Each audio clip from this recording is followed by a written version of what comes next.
Okay, now I'm ready to talk. Any questions?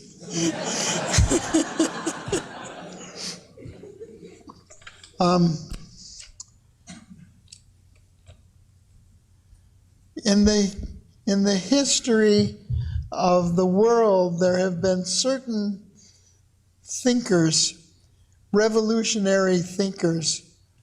This is from an article by the Pulitzer Prize historian Daniel Boorstin. And I have to thank Ed Baker for calling this to my attention. Ed Baker is a lifelong Deming disciple, and he unfortunately can't be here today, but I am grateful for many things that I learned to Ed Baker. But among the revolutionary thinkers, in this article by Boorstin has maybe 100 or so, but I wanted to mention just a couple in particular. Paul of Tarsus, who said, and then most of these people were so revolutionary that they got in trouble. And usually they got in trouble with the church, whatever church was in vogue in their day. But Paul of Tarsus was the first one who said, Christianity should not be limited to the Jewish people. There was a revolutionary thought. He was the first one that opened up Christianity to the non-Jews. And of course, the old Jewish Orthodox people objected strenuously. He was condemned, but he prevailed. The other person in Boorstin's list is Copernicus, who said, contrary to popular belief, the earth is not the center of the universe. He got in trouble. He got in trouble with the same church that Paul of Tarsus made more universal. In fact, he got in so much trouble that he was put under house arrest until he recanted his position. And he never did, so he remained under house arrest for a good long time. Later on, Galileo got in the same trouble with the same people for the same beliefs. Another name on Boorstin's list is Darwin, who is still controversial to this day.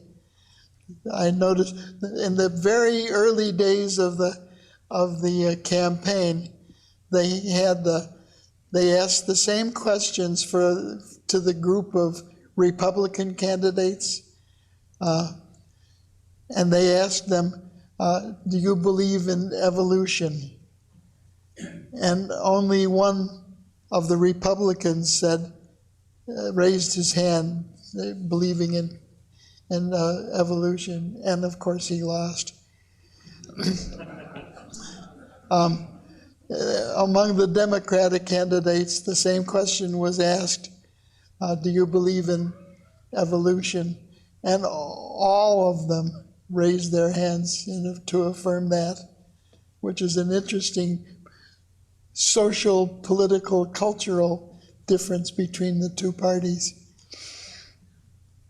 But Darwin still is controversial. It started with the Scopes trial, and even today, I'm not going to ask people in this crowd how many of you believe in evolution, but I'm sure that there are some people who don't believe in evolution. They believe in creationism, and it's been a controversy whether to allow it to be taught, what to be allowed to be taught in our schools, and it's still controversial.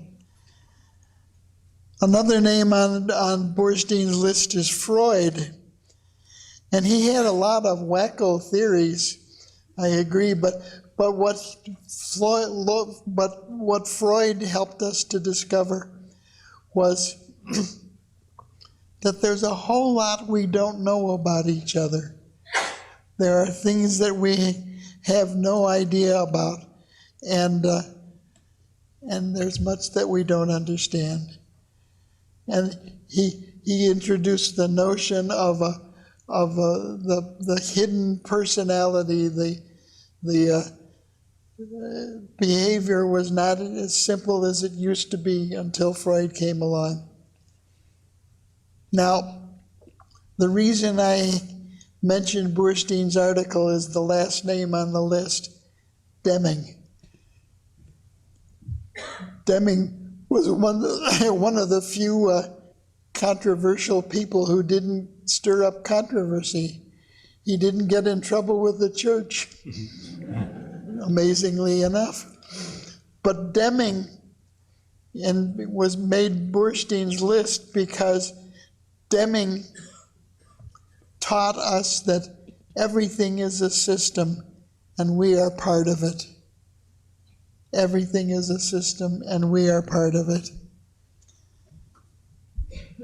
So I mentioned that to emphasize the importance of Dr. Deming. There are 6 leadership competencies, and I want to contrast these leadership competencies with the previous leadership competencies.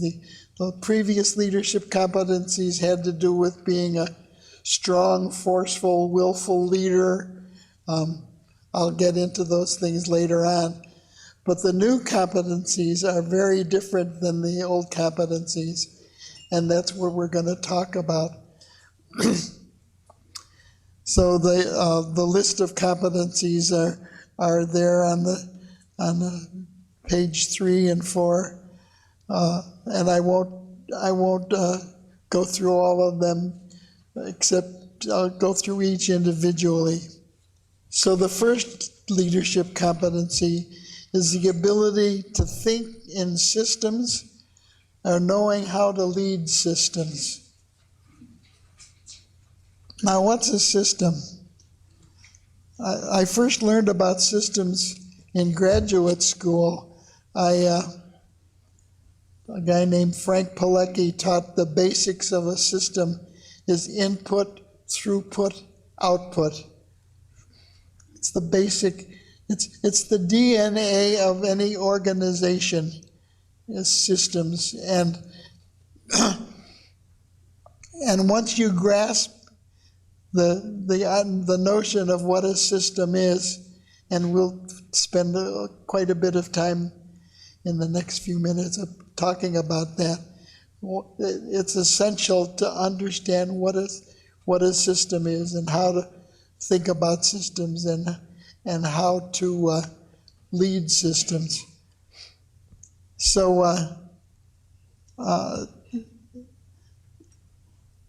one of the ways of thinking about a system is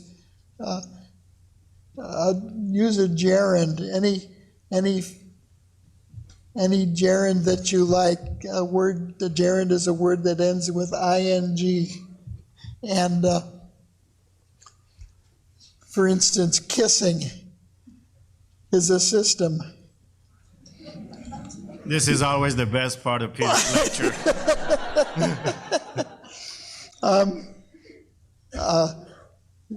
But it has a beginning, a middle, and an end. To understand kissing, you have to understand the context of kissing and whether the different parties to the kiss are working at cross purposes. What context is it for one of the parties? It may be marriage.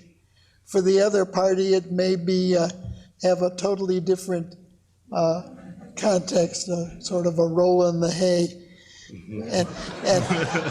and the collision of these two separate contexts will provide you with interesting differences. And cross purposes. is a way of thinking about systems. System is the interactive, interdependent series of activities that leads to some goal or objective or has some common purpose. I'll say that again. It's an interactive, interdependent series of activities that serves some common purpose or aims at some common goal. So to understand what, I'll say it again, this other thing that I said before, it's the DNA of organizations. To understand systems is to understand what an organization is about. On the next page, I talk about the SIPOC model. SIPOC is an acronym for supplier, input, process, output, and customer. This is less interesting than kissing, I know. But it's the same thing that I learned in grad school. It's input, throughput, output, only it's elaborated a little more specifically. So you have a supplier who provides input to a process that creates output that goes to the customer. And in this case, the customer is whoever benefits from your organization's efforts. And there, on the bottom of that diagram, there's a black arrow that leads. Indicates the need for feedback, because the customers give feedback to the entire system. It should be an arrow that goes through customers giving feedback to the people responsible for the output, the people responsible for the output giving feedback to the people who operate the process, who gives feedback in turn to the people providing input, who gives feedback in turn to the suppliers. And the word feedback will become important later on when I talk about performance appraisal. Feedback is data used for improvement. Data used for improvement. Whereas performance appraisal has nothing to do with feedback, but we'll get to that later.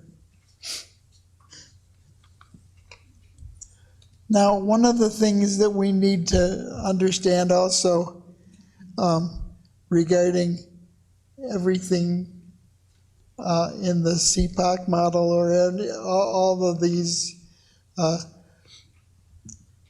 the workings of the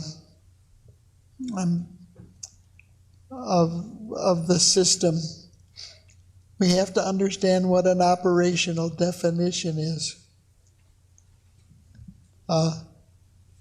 My favorite example of the operational definition is the Craighead brothers, the intrepid Craighead brothers. And they had the mission of studying grizzly bears in Alaska, and to see if grizzly bears were hibernating or just sleeping.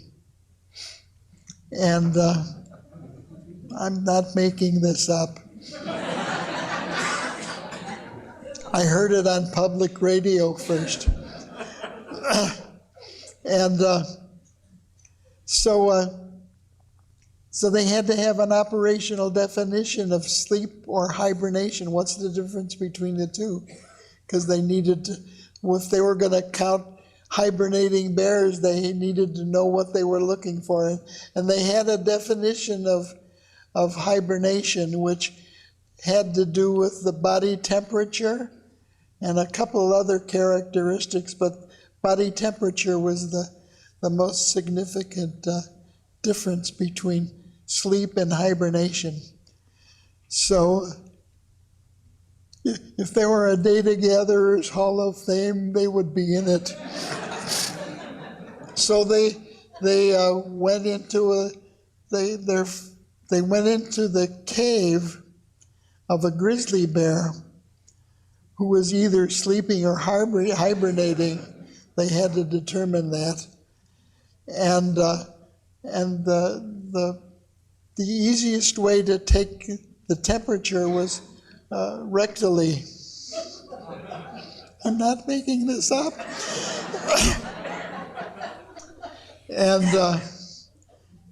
And unfortunately, the first grizzly bear they came upon was sitting up. So how do you take the temperature rectally of a grizzly bear that's might be sleeping or might be hibernating, but is in a position that doesn't allow rectal temperature taking? And this was a dilemma, but they finally figured out what to do, and they went to the local Army PX, and they got a bunch of marshmallows.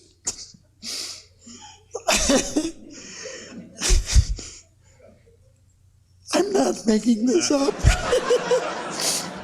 I think they think you're making it up. And they used the marshmallows to take these sleeping or hibernating grizzly bears and tempt them by the odor of the marshmallows to get off their backside and lie in a prone position so that they could then take the temperature rectally. And lo and behold, they found out that the bears were not hibernating. The bear was not, it was sleeping. Now, that leads to a bunch of other questions. First of all, how the hell did they get out of there quickly enough to not disturb the bear any more than it had already been disturbed? And the other question that intrigues me is what kind of sample of grizzly bears did they have to use in order to determine, what the significant number was to find out who was sleeping and who was hibernating. In other words, they had to consult, I guess, their neighborhood statistician to find out the population of grizzly bears and what sample of those they needed to do, and then take the rectal temperature of all of these to see if they knew what the trend was.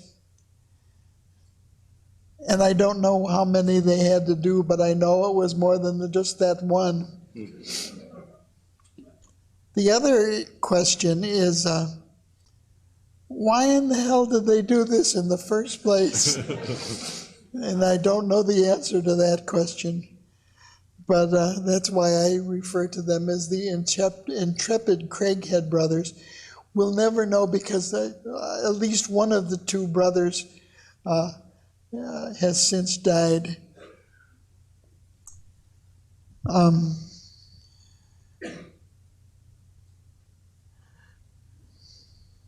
I have to check my notes.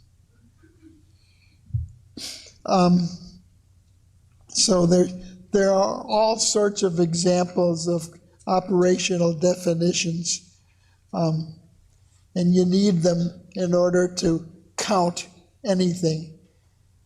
The first street garage here in Madison, the project that Bill Hunter and I worked on, they had to define what the operational definition of a broken down vehicle was.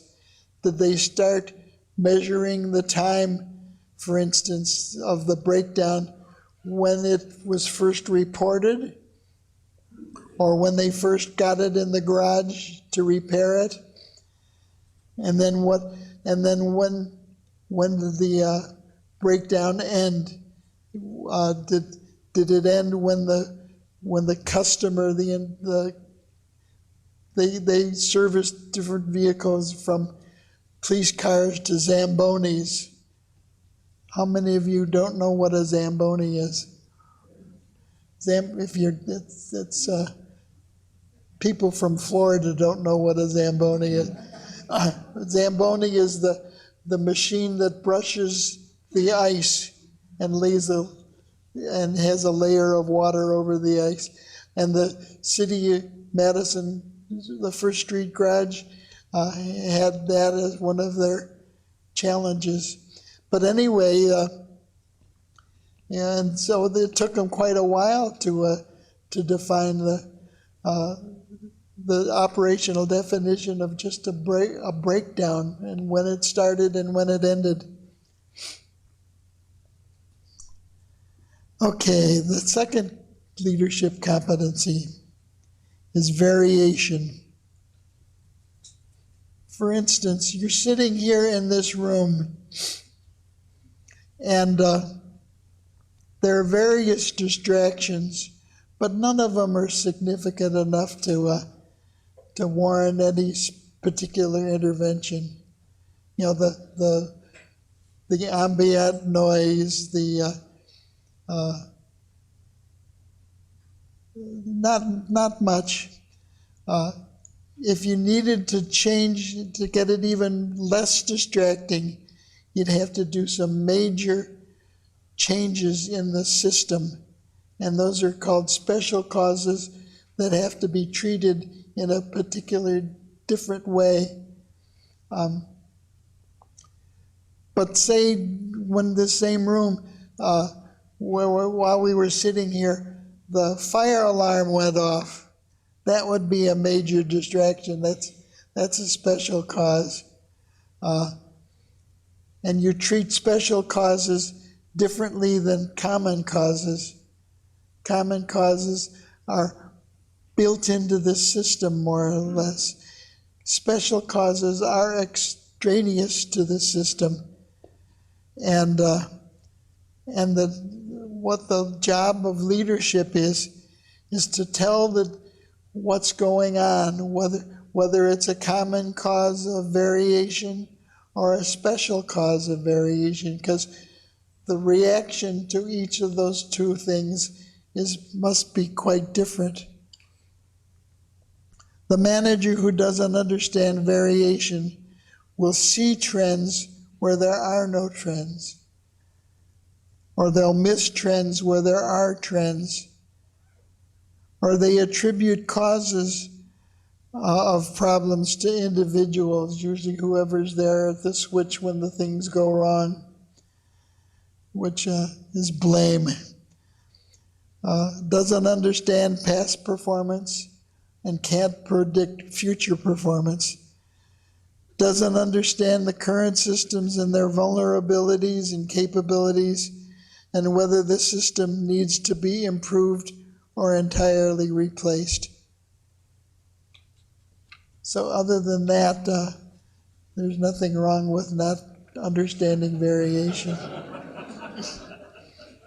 But it's an example of the critical competency that's needed by leadership. Competency 3 is understanding how we learn and how we develop in improving learning, improving true learning, and improving improvement. There's a diagram on the page that is explained on the next page. And the diagram is an example of the rapid technology. For instance, for decades, for centuries, for almost time immemorial, the speed of travel was by horse, and it was approximately 48 miles an hour. And then we got the the steam train, and that revolutionized everything. 126 miles an hour. And then the bullet trains could go 300 miles an hour. And then an ordinary jet plane could go 2,193 miles an hour. And then a nuclear jet could go 3,200 miles an hour. But all of that within the last, if you look at the previous page, we go along at without any change until about the 1800s or the mid-1800s, and then all of a sudden it starts increasing at a dramatic rate. Now, the next diagram is from Malcolm Knowles, my hero and mentor, who introduced my first book, one of the people who introduced my first book. But the diagram with the scalloped lines is wrong. I mean, I could not get my publisher to do it right. I said, read the book. And he still didn't get it right. And the line at the bottom is accurate. It's the frequency of technological change. One was, once every 2 or 3 generations, and then constant and continuous. The scalloped line above should be the opposite. It doesn't change at all, but it should go from the average lifespan being about 40 years to about 80 years, but you'll notice those scallops are the same size. So you can take your own pen and make the top diagram, the top part of that diagram, more accurate. But the idea of this is to, and Malcolm Knowles used this as his, he invented a form of adult education called andragogy as opposed to pedagogy. And he said, because of the increased lifespan and the increased frequency of major changes, both technological and historical, we can't afford to have education take place for a few years and then have that education last for our generation and the following generation and the following generation. Now, education must be lifelong and continuous. And the leader of an organization has to know how to instill lifelong learning and promote it and direct it among his people.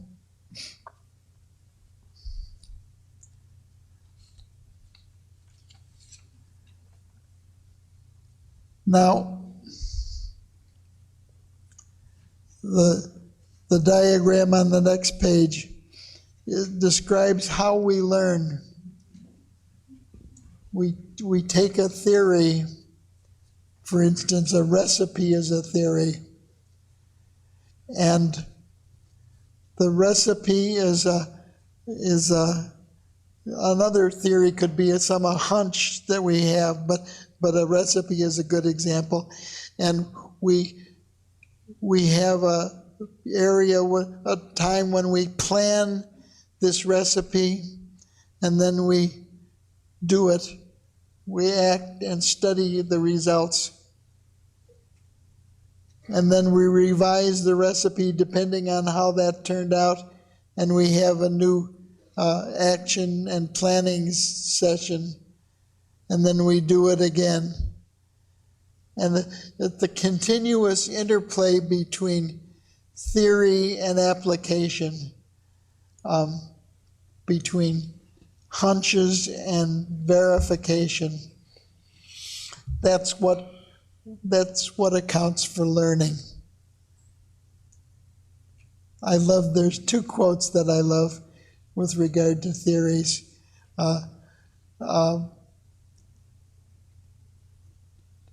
Dr. Deming said, all theories are right in some world. But the one that says the same thing, but it seems opposite, George Box has a famous quote, all theories are wrong, but some are useful.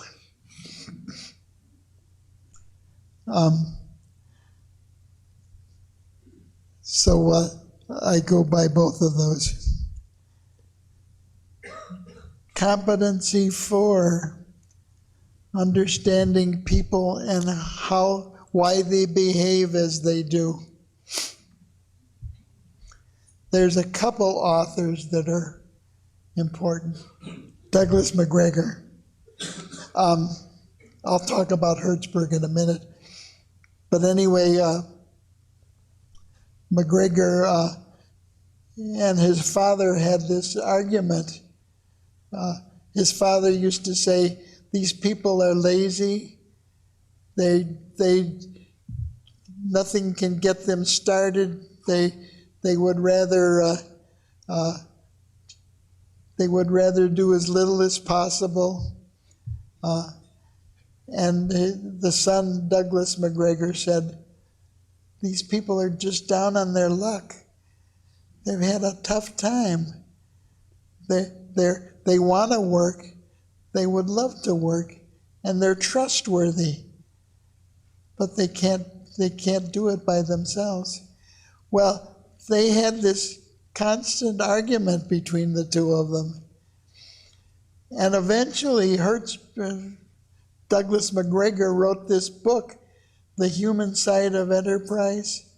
It's one of the leading business books, still is.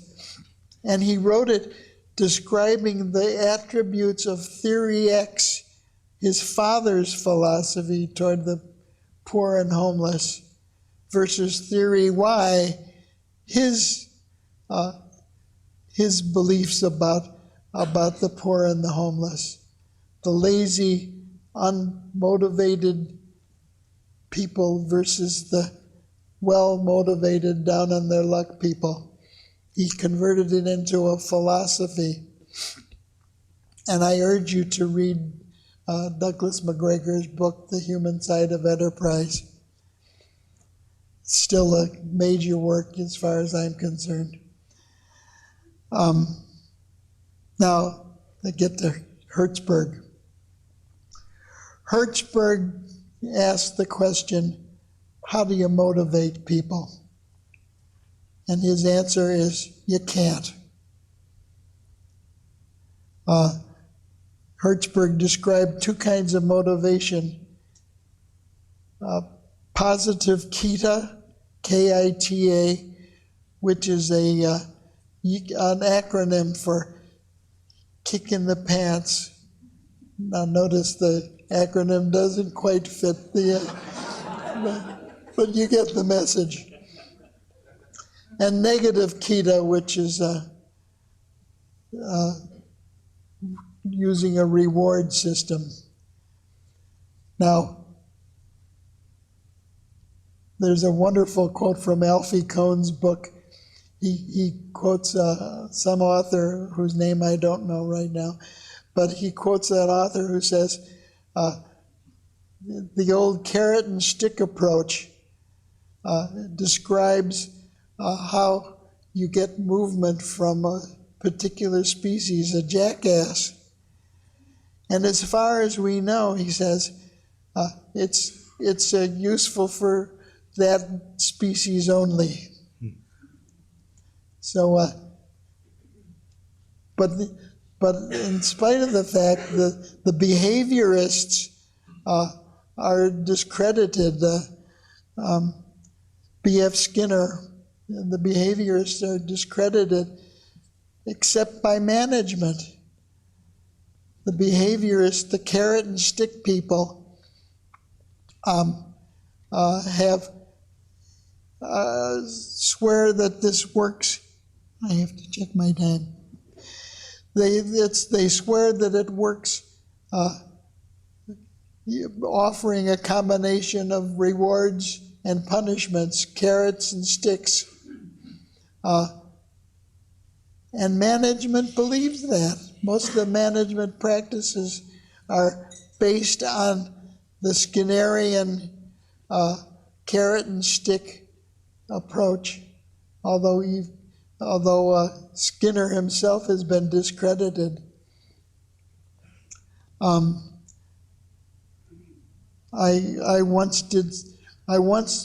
hardest people to convince the folly of the carrot and stick approach, the hardest people I ever worked with was when I did some consulting with marine land. Let's see, it's in San Diego.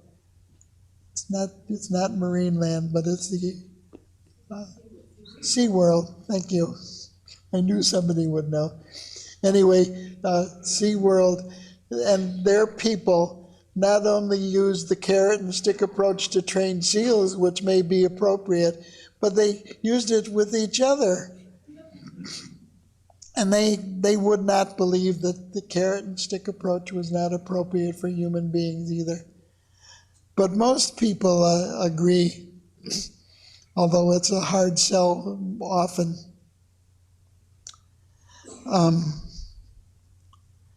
So when you ask Hertzberg, how do you motivate people? The short answer is you can't.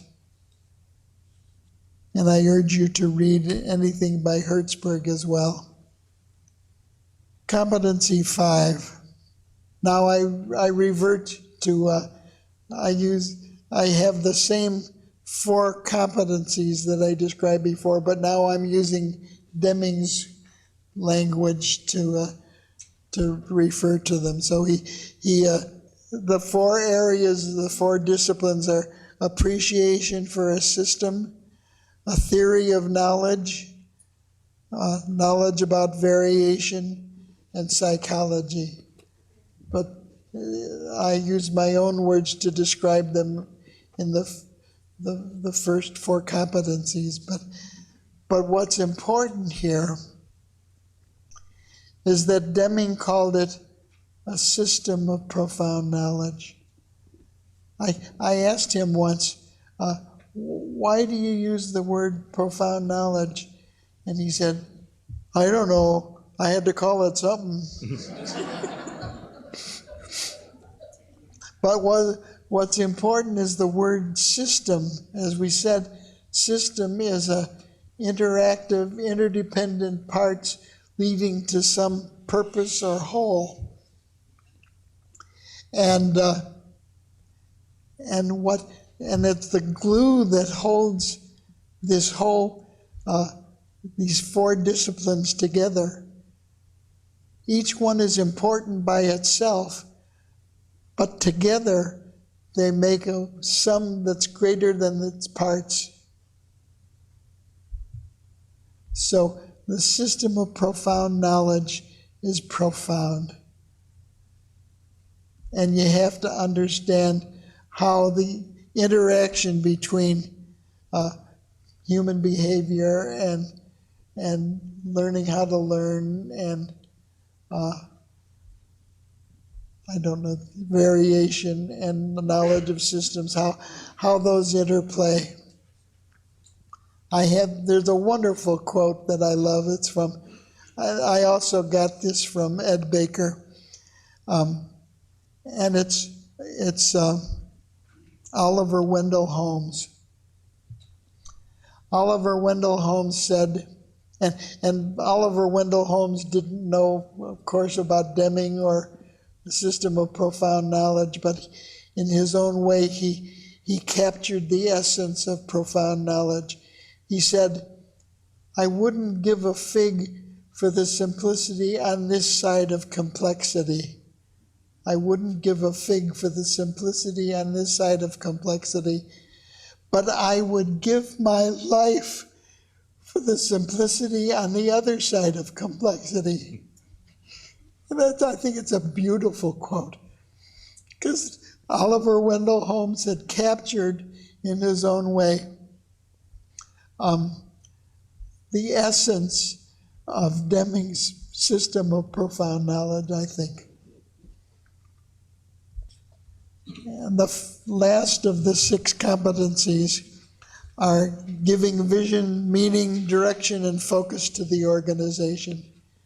A leader who can't do this can't do much of anything. And there are a bunch of questions on the 2 pages. The first question is, who are we? What business are we in? What business are we not in? Where are we headed in the long term?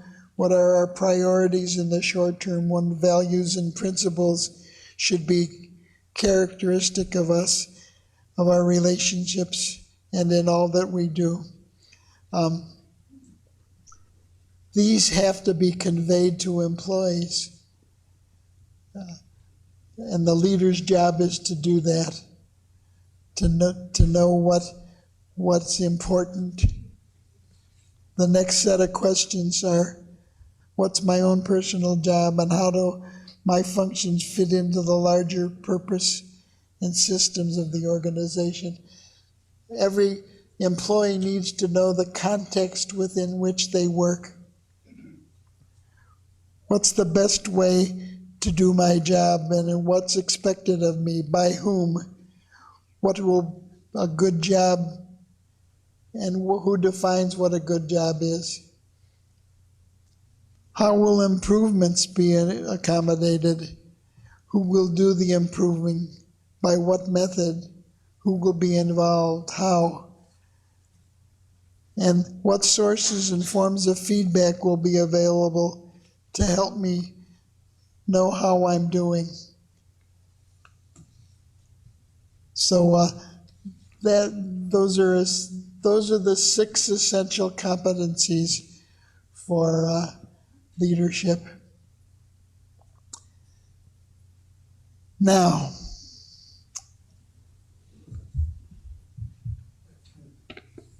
I'm going to talk about performance appraisal. I was honored once when I had given a talk at one of Deming's 2-day conferences, and I was on my way to the bathroom, but I overheard Deming say, in answer to a question, the question was, well, what do we do about performance appraisal? And Dr. Deming, bless his heart, said, whatever Peter Scholtes tells you to do. And I was sort of shocked by that. I mean, I realized that I was flattered, I was honored, I was humbled. So I'm going to tell you in a very brief amount of time what do we do about performance appraisal. By the way, I wrote a book suitable for gifts.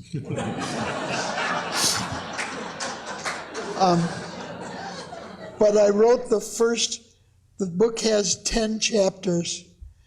The first, and I started out wanting to write a book about performance appraisal, but I realized that I couldn't talk about performance appraisal without setting it in a context to know what's wrong with performance appraisal and to know what to do instead. So the first 8 chapters are the context in which we should see performance appraisal and what we should do. The 9th chapter is performance appraisal. And what I'm going to say in the next couple comments are based on that. The 10th chapter is a sort of a summary of the whole things, which includes a mild dig at Stephen Covey. There's a section in that 10th chapter that has instead of his famous 7 habits of highly effective leaders, I write the I don't know. I knew it had to end with the number 7, 57 or something, habits of pretty good leaders. Don't get me started on Stephen Covey. So what's wrong with performance appraisal? Basically, it doesn't work.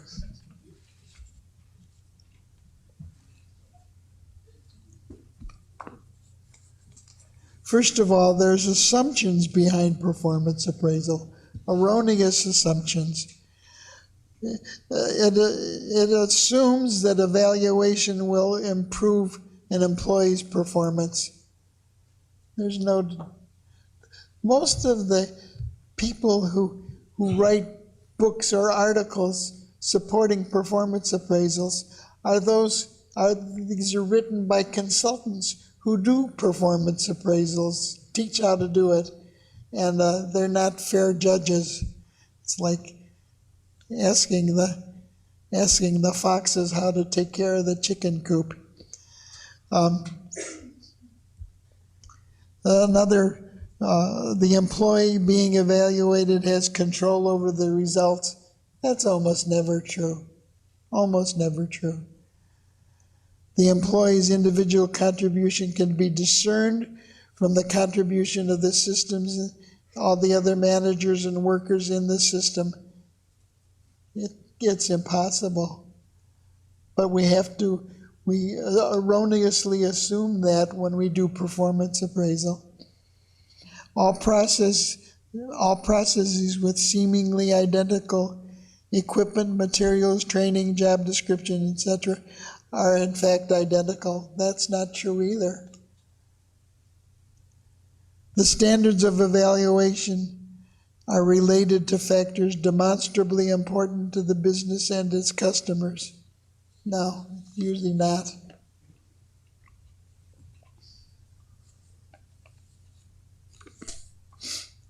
The standards are reasonable and achievable. No. Each system in which an employee works is stable and capable of delivering the expected results. No. The evaluation covers performance over time, over the entire cycle of evaluations, not a period recallable by recent memory. It's very seldom that way. And all the evaluators are consistent with each other. They're not. And each evaluator is consistent from one employee to the next. He or she is not. So other than that, there's nothing wrong with performance appraisal. How many of you, and don't be afraid to raise your hands because I understand how prevalent it is, how many of you are the perpetrators of performance appraisal? Raise your hands.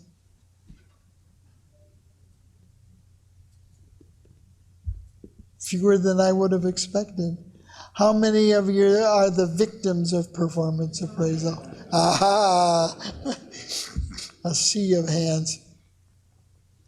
Now, how many of you have either do or receive performance appraisal based on a bell-shaped curve, a forced distribution?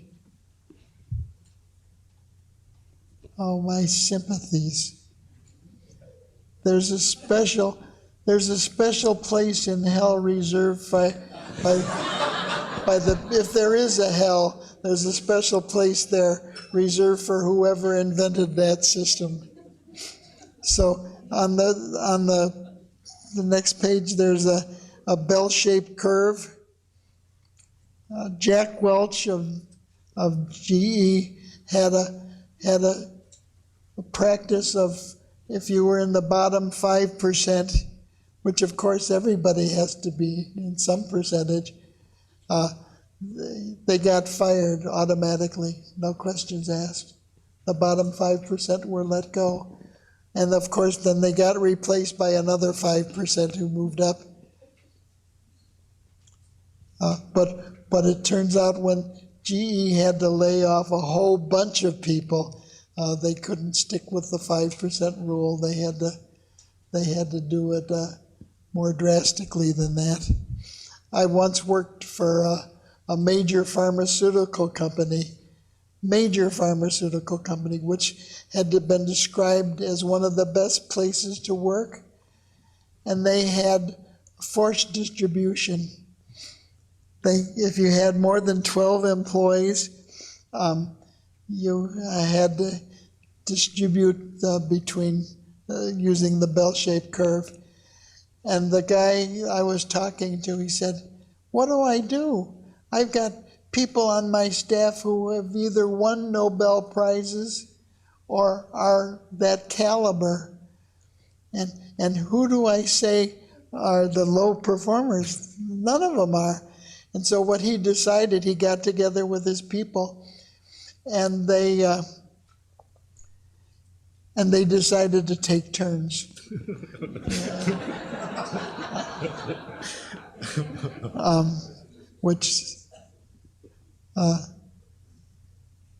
Which is an interesting way to do it.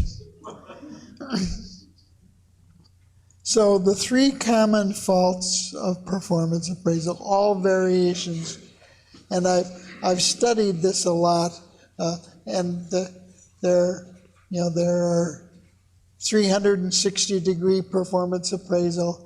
This is true of that. There's what's at fault with all of them is performance appraisal. It doesn't work. It does not work. And those who say it works have something to gain from it working because they're consultants who teach how to do that. Performance appraisal also focuses mostly on individuals, sometimes on groups, but either one is wrong. Doesn't pay attention to the system.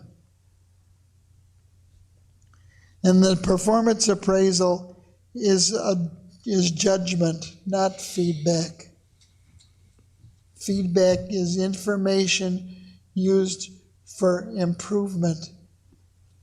Performance appraisal is judgment used to exercise one's authority.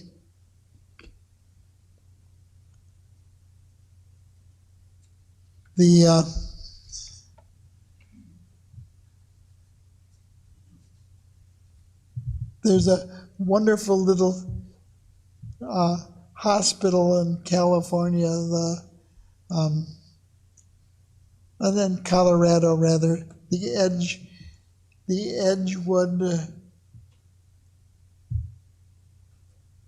Edgewood Medical Center. And they're required by law, by the Joint Commission for Hospital Accreditation, to do performance appraisal. And they said, how can we get rid of this? They knew they wanted to get rid of it, but they said they decided to look at the regulation and to do the absolute minimum required of them to fulfill the regulation. And in fact, the regulation only requires them to have a piece of paper signed by the person being evaluated and the person doing the evaluation to recognize that such has taken place. And they developed a new acronym, jokingly. It's called the APOP process, the annual piece of paper process. And so they had this annual meeting, but meanwhile they had all sorts of meetings between supervisors and employees and teams. Nothing was a surprise, but they could fulfill the regulation by having this annual piece of paper. So what do you do instead of performance appraisal? Let me check my timer. Oh, there's plenty of time. I'll have time for questions. I'll entertain some questions. Notice I didn't say I'll answer them, but I'll entertain them. So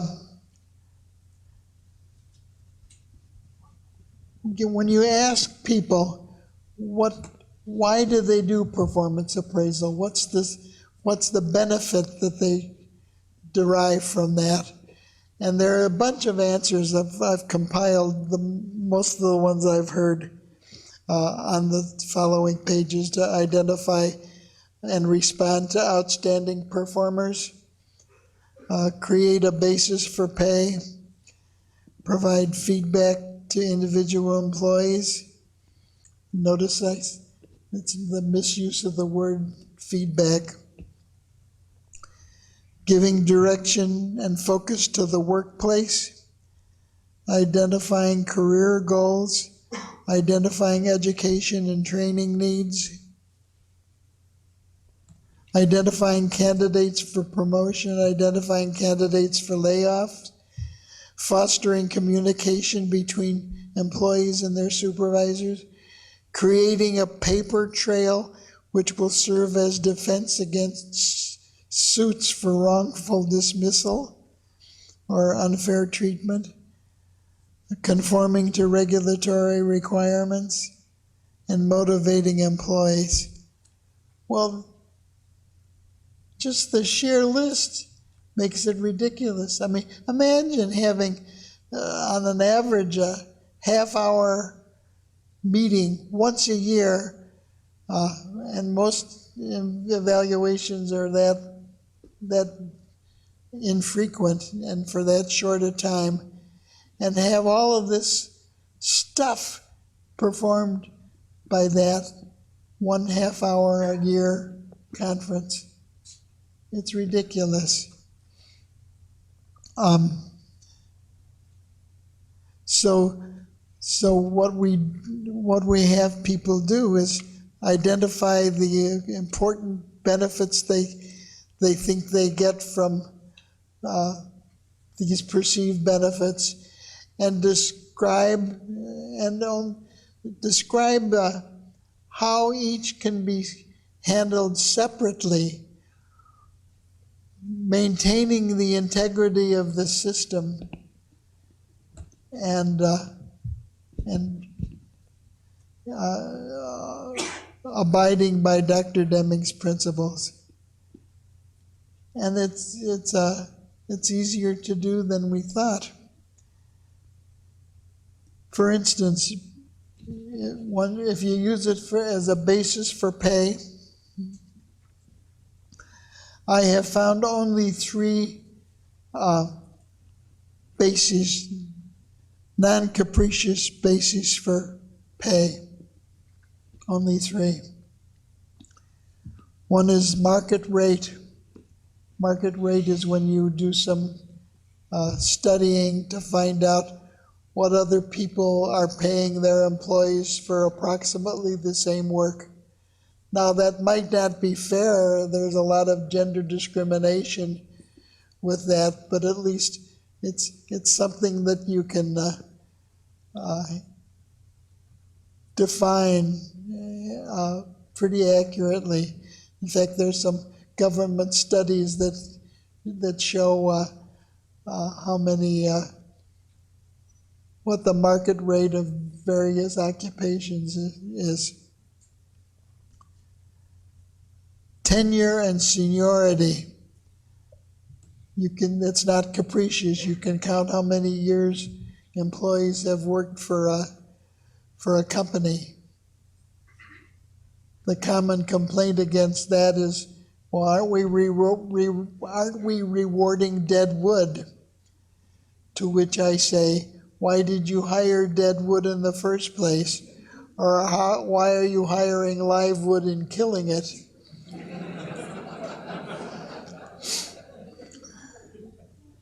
And then profit sharing. It's and those of you who work for nonprofit organizations can't use this. Profit sharing is not gain sharing. Gain sharing it's management by objectives with a bribe attached, where a certain designated budgetary amount is reserved, and if the goals are met, then it's that reserved pot of money is spread as a reward for good performance.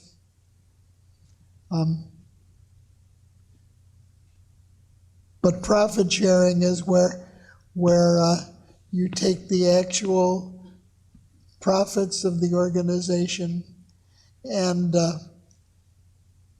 you deduct the necessary expenses or the anticipated expenses, and with whatever net is left, you spread that by whatever method you choose. Some people have it as a percentage of their given salary. Some people spread it evenly among all employees. That's controversial, but I won't get into that.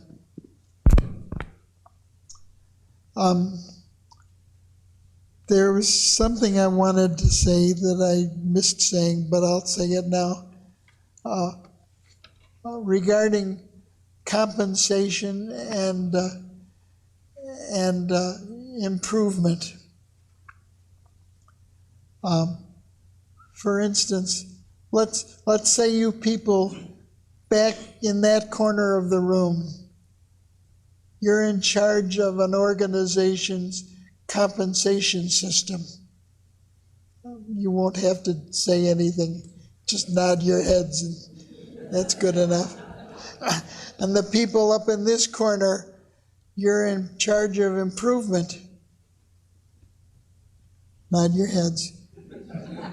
Now, what's important is that these are two distinct groups with two distinct missions. You must not solve compensation problems with performance solutions, nor vice versa. You must not solve performance problems with compensation solutions. They don't belong in the same room even. So have those discussions separately, and different times of the year, different places, different groups of people, having them, and don't have them mixed up with each other. Now that's an example of a special cause distraction. Now, we have about 10 minutes for questions, so we don't have time to waste deciding who's going to ask the first question. Somebody just jump up and ask the first question. I'll ask a question about theory X and theory Y. Yes. And do you think that they fundamentally might get at it, that personal transformation that really should underlie this quality transformation, and that it does have something to do with St. Paul and how do we overcome, how do we begin to act authentically with our statements? That kind of the classic Deming wisdom definition. And maybe there's a lot more subtlety there than just somebody down on their luck, but to really be in that Y world is really a transformed position. Well, McGregor, of course, didn't know anything about Deming. He probably knew something about St. Paul, but what he was onto was something that was very hopeful, optimistic, And as Deming is very hopeful and optimistic also, there are a few thinkers who are of that stripe. But it's an interesting question. I don't know quite how to answer it, but it's a broad-ranging question. And what I admire most about McGregor's theory, why, is that his belief in the human being, which he does share with Dr. Deming. And theory X is the cynicism, the essential cynicism, which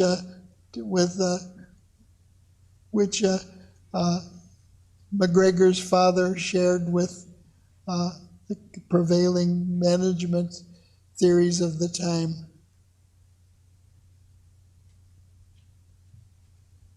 I don't know quite what else to say. Any other questions? Say a little bit more about Oliver Wendell Holmes. Yeah. Your quote from Oliver Wendell Holmes, and tell me, how do we know which side of complexity we're on? That's a wonderful question.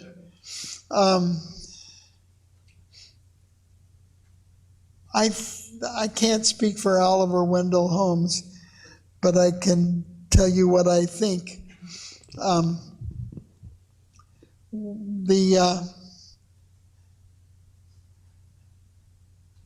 It feels to me like we know when it happens. We know when we've arrived at that simplicity. We have a sort of an aha experience, and we know when we have that light that gives us insight. I think I experienced myself finally understanding the wisdom of Dr. Deming, the absolutely essential wisdom of Dr. Deming, and I realized that it's not as complicated as I thought, but it takes time to understand the simplicity of Dr. Deming's teachings. And if you work at it and study it, and you can't force it to happen, it'll just happen. I'm sure that all of you will experience such as that. I don't know, it's not much of an answer, but it's the best I could do. Yes? Peter, do you have any comments on the excessive compensation, or maybe greed that's been at the top of a lot of our for-profit and non-profit institutions, or the effect on society?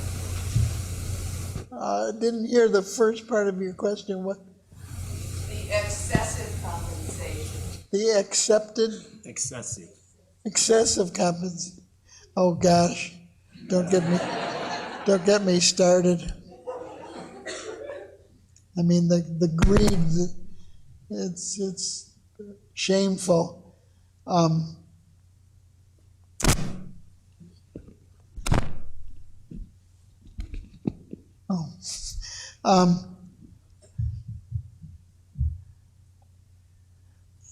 There have been quite a few studies, and especially recently, that say, that executives are paid too much, and even when their businesses fail, they get paid these golden parachutes.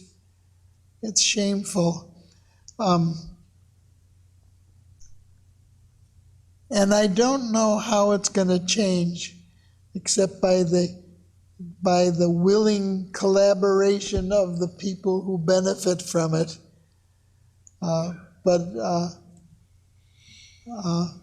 Because I don't think any legislation can be passed that would force it,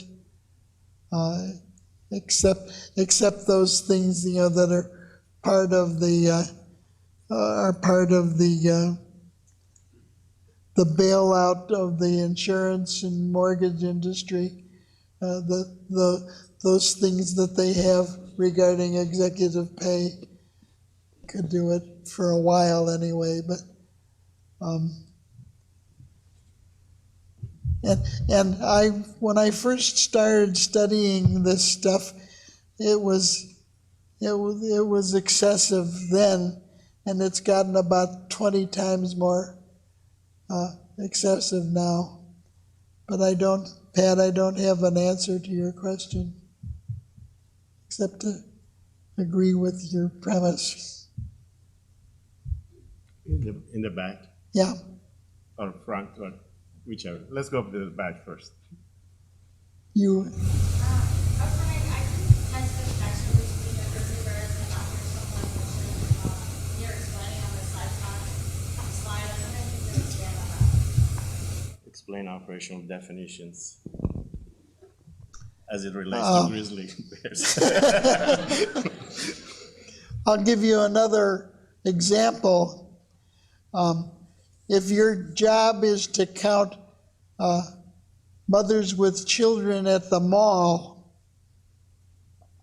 well, how do you do that? Do you assume the woman walking with a child is the mother? Do you have to use birth certificates or DNA samples? So that's a challenge to come up with an operational definition of a mother. Maybe you'll settle for, instead of mother, using an older adult. And what's the definition of a child? Is there an age limit for children? And do you have to have birth certificates there? But usually we can come to some common definition. But the third operational definition is with. Is the mother, the woman who's chasing a child down the mall to get a hold of him or her, is that with or not?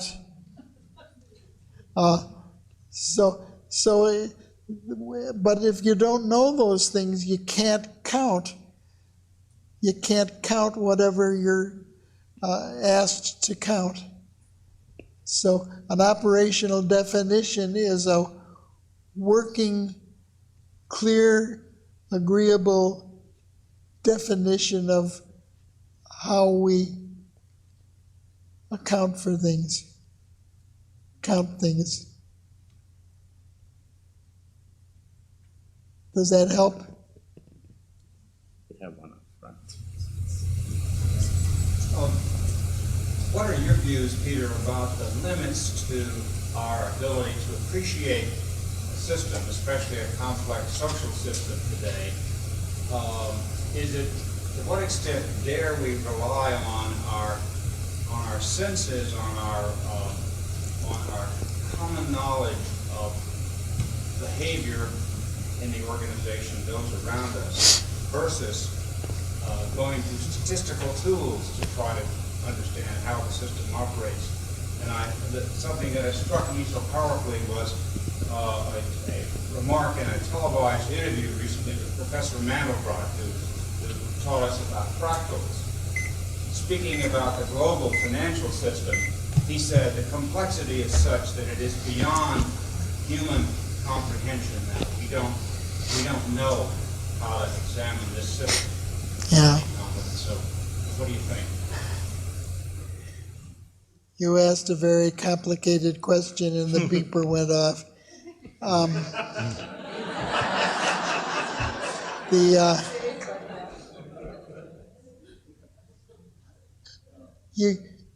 First of all, when I talk about systems, I need to know the perspective of the person that we're talking with. For instance,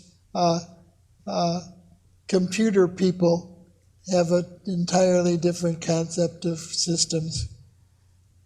And school people have an entirely different concept of systems. So when they talk about systems, they usually mean hierarchy. I